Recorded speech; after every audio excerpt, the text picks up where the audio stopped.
1947 স্বাধীনতার উল্লাসের ঠিক মাঝেই শুরু হলো ইতিহাসের সবচেয়ে অন্ধকার রাত। একদিকে দেশ জন্ম নিচ্ছে আর অন্যদিকে কোটি কোটি মানুষ ঘর ছাড়া হচ্ছে শুধুমাত্র একদিনের সিদ্ধান্ত।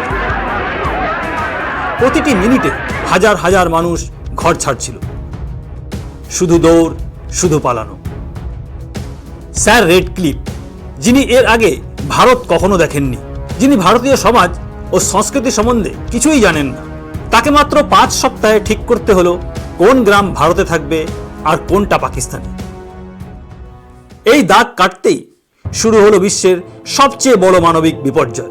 1.5 কোটি মানুষ বাঁচার জন্য দৌড়ালো সীমান্তের দিকে।